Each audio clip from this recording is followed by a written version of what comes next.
Dear Esther, I sometimes feel as if I've given birth to this island. Somewhere between the longitude and latitude, a split opened up, and it beached remotely here. No matter how hard I correlate, it remains a singularity, an alpha point in my life that refuses all hypothesis. I return each time leaving fresh markers that I hope, in the full glare of my hopelessness, will have blossomed into fresh insight in the interim.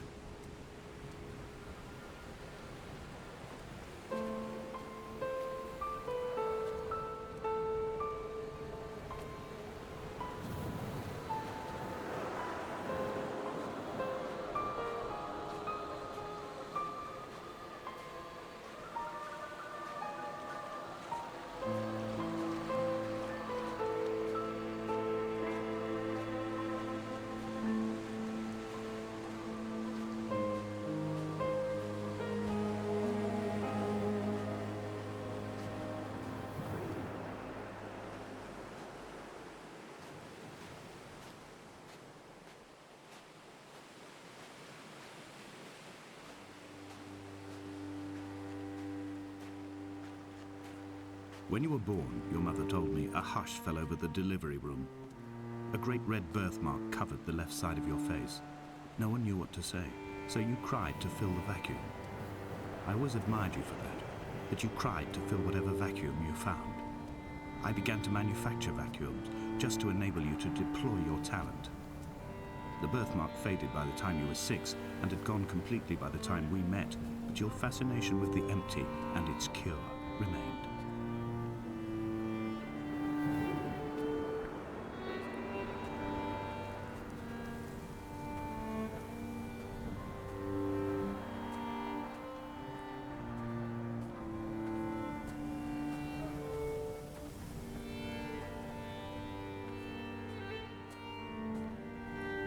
Reading Donnelly by the weak afternoon sunlight. He landed on the south side of the island, followed the path to the bay and climbed the mount. He did not find the caves, and he did not chart the north side. I think this is why his understanding of the island is flawed, incomplete. He stood on the mount and only wondered momentarily how to descend, but then he didn't have my reasons.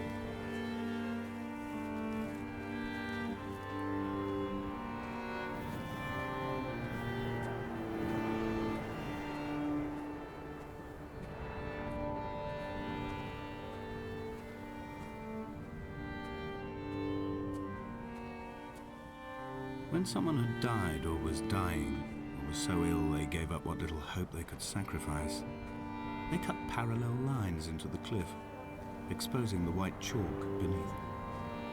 You could see them from the mainland or the fishing boats, and know to send aid or impose a cordon of protection, and wait a generation until whatever pestilence stalked the cliff paths died along with its hosts. My lines are just for this: to keep any would-be rescuers at bay. The infection is not simply of the flesh.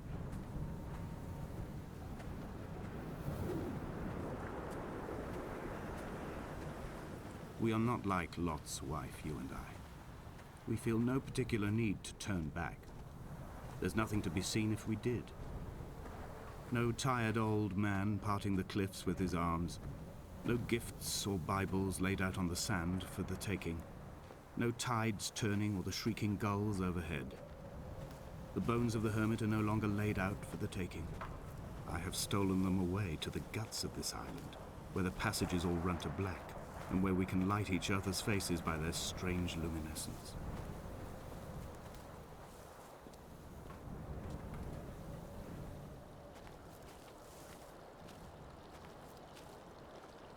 I've become convinced I am not alone here, even though I'm equally sure it is simply a delusion brought upon by circumstance.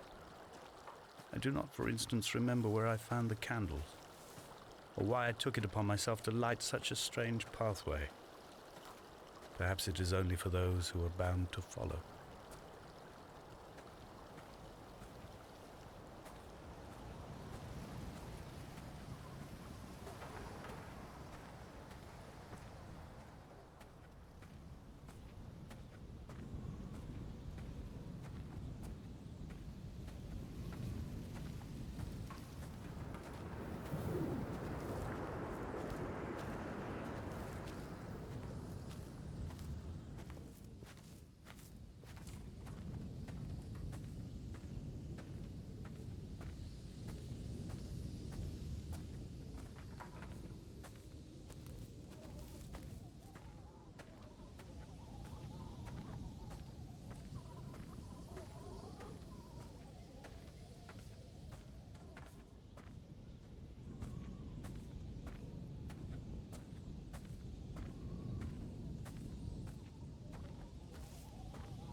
Dear Esther, I have now driven the stretch of the M5 between Exeter and Bristol over 21 times.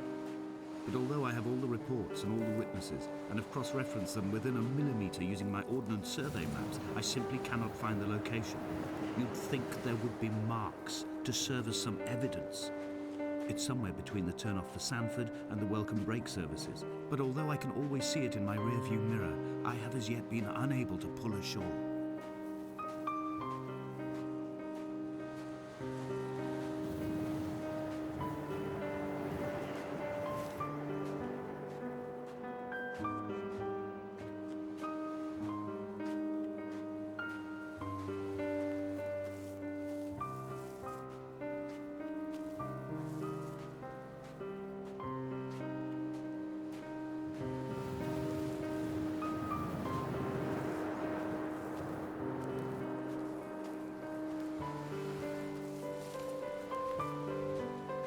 I had kidney stones and you visited me in the hospital.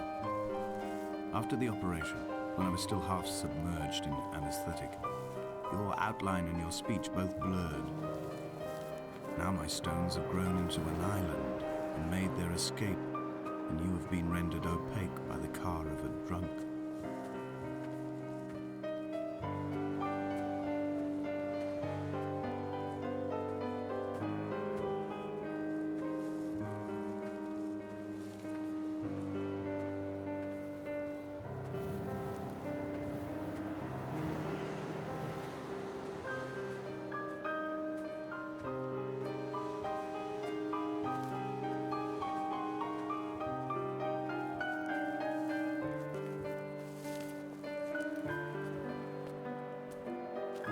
Begun to climb, away from the sea and towards the centre.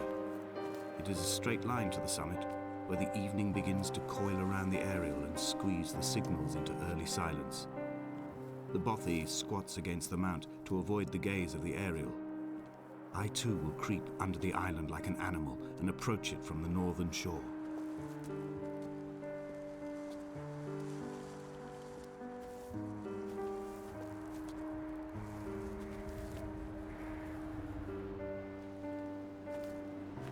They found Jakobsen in early spring. The thaw had only just come.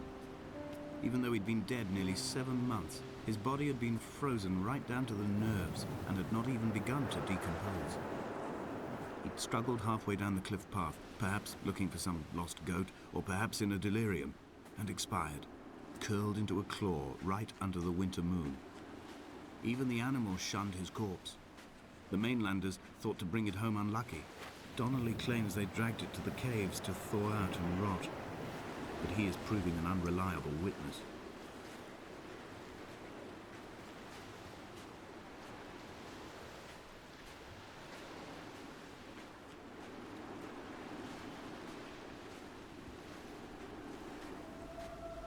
Climbing down to the caves, I slipped and fell and have injured my leg.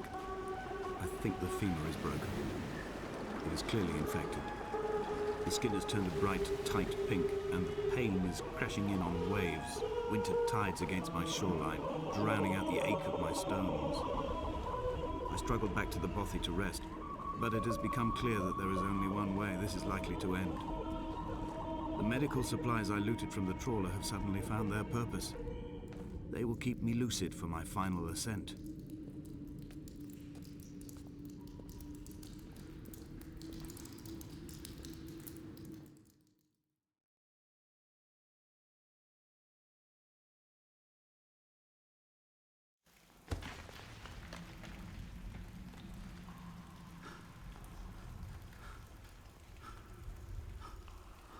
Donnelly's addiction is my one true constant. Even though I wake in false dawns and find the landscape changing, flowing in constantly through my tears, I know his reaching is always upon me.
traveling through my own body, following the line of infection from the shattered femur towards the heart.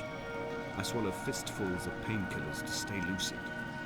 In my delirium, I see the twin lights of the moon and the Ariel shining to me through the rocks.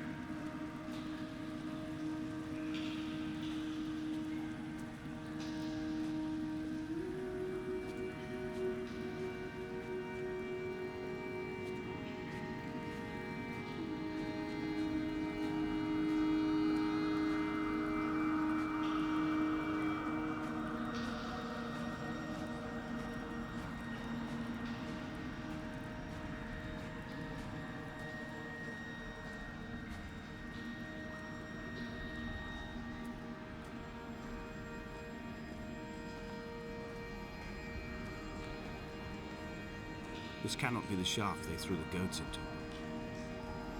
It cannot be the landfill where the parts of your life that would not burn ended up. It cannot be the chimney that delivered you to the skies.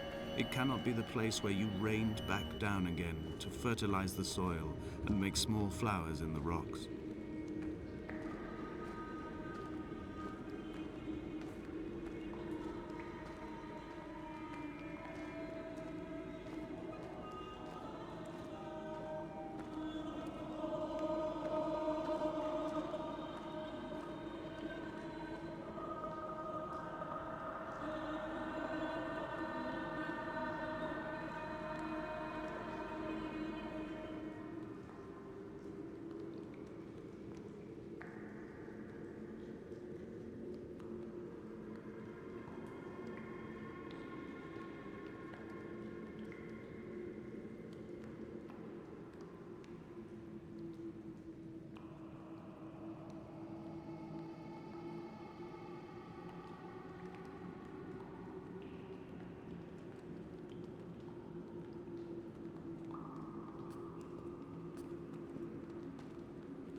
Sanford Junction, headlights in your retinas. Donnelly drove a grey hatchback without a bottom. All the creatures of the tarmac rose to sing to him. All manner of symbols crudely scrawled across the cliff face of my unrest. My life reduced to an electrical diagram. All my gulls have taken flight. They will no longer roost on these outcrops. The lure of the moon over the Sanford Junction is too strong.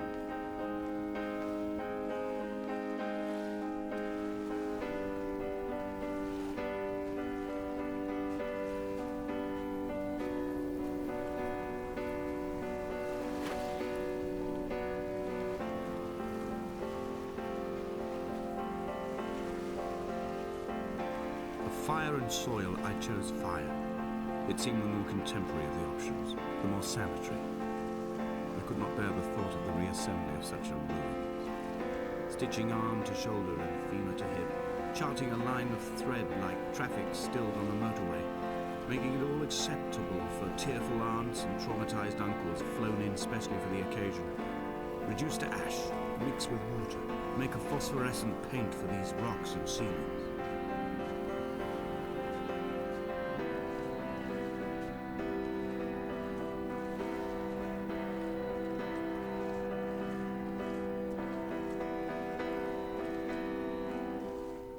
There were chemical stains on the tarmac, the leak of air conditioning, brake fluid and petrol.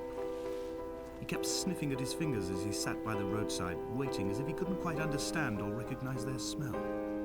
He said he'd been traveling back from a sales conference in Exeter. He'd stopped for farewell drinks earlier, but had kept a careful eye on his intake.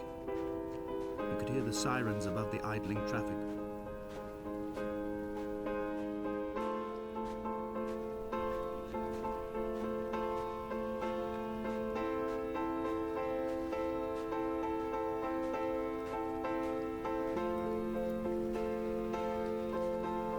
From here, I can see my armada. I collected all the letters I'd ever meant to send to you, if I'd have ever made it to the mainland, but had instead collected at the bottom of my rucksack, and I spread them out along the lost beach. Then I took each and every one, and I folded them into boats. I folded you into the creases, and then, as the sun was setting, I set the fleet to sail. Shattered into 21 pieces, I consigned you to the Atlantic, and I sat here until I'd watched all of you sink.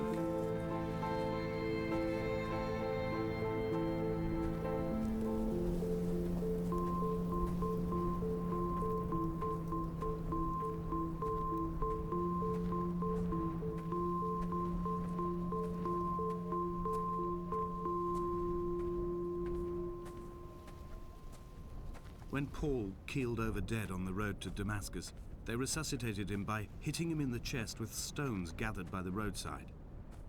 He was lifeless for 21 minutes, certainly long enough for the oxygen levels in his brain to have decreased and caused hallucinations and delusions of transcendence.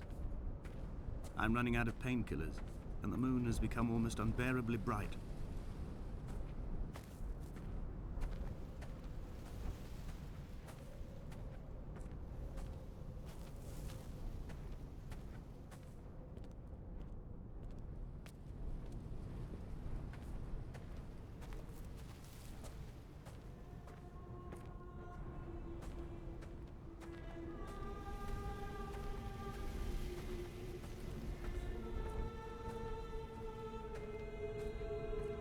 I've begun my voyage in a paper boat without a bottom. I will fly to the moon in it. I've been folded along a crease in time, a weakness in the sheet of life. Now you've settled on the opposite side of the paper to me. I can see your traces in the ink that soaks through the fiber, the pulped vegetation.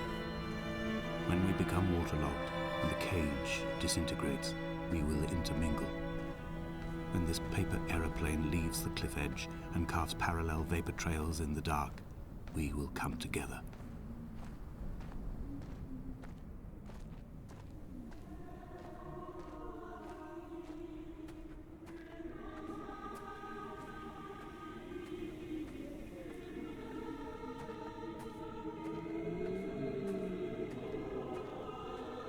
If only Donnelly had experienced this, he would have realized he was his own shoreline, as am I.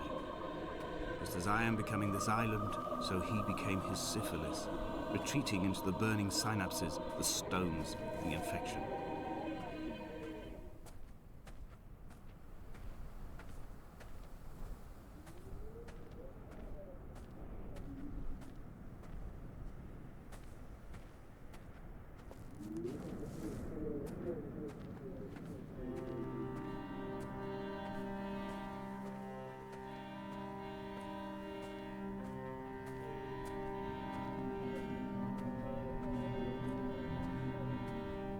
The stones in my stomach will weigh me down and ensure my descent is true and straight. I will break through the fog of these godforsaken pills and achieve clarity. All my functions are clogged, all my veins are choked. If my leg doesn't rot off before I reach the summit, it will be a miracle. There are 21 connections in the circuit diagram of the anti-lock brakes. There are 21 species of gull inhabiting these islands. It is 21 miles between the Sandford Junction and the turn-off for home. All these things cannot, will not be a coincidence.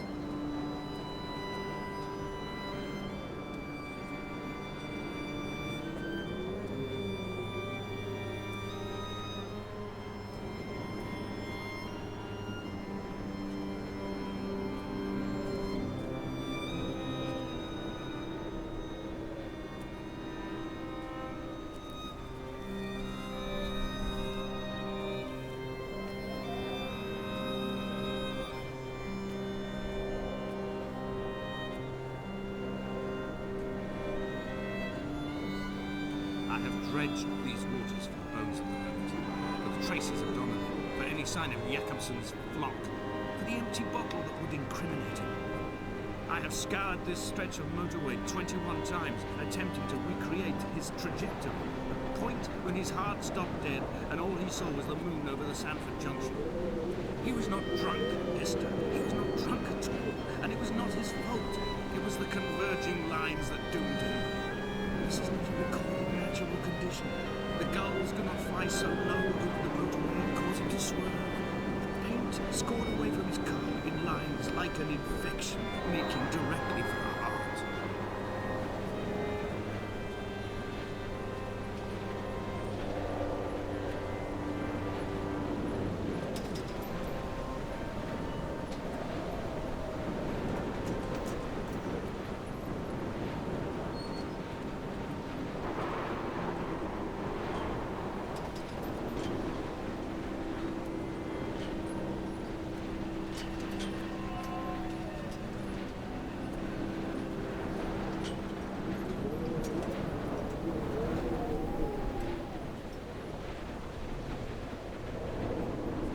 Run out of places to climb. I will abandon this body and take to the air. Dear Esther, I have burned the cliffs of Damascus. I've drunk deep of it. My heart is my leg, and a black line etched on the paper all along this boat without a bottom. You are all the world like a nest to me. Eggs that unbroken form like fossils, come together, send small black flowers to the air. From this infection, hope. From this island, flight. From this grief, love.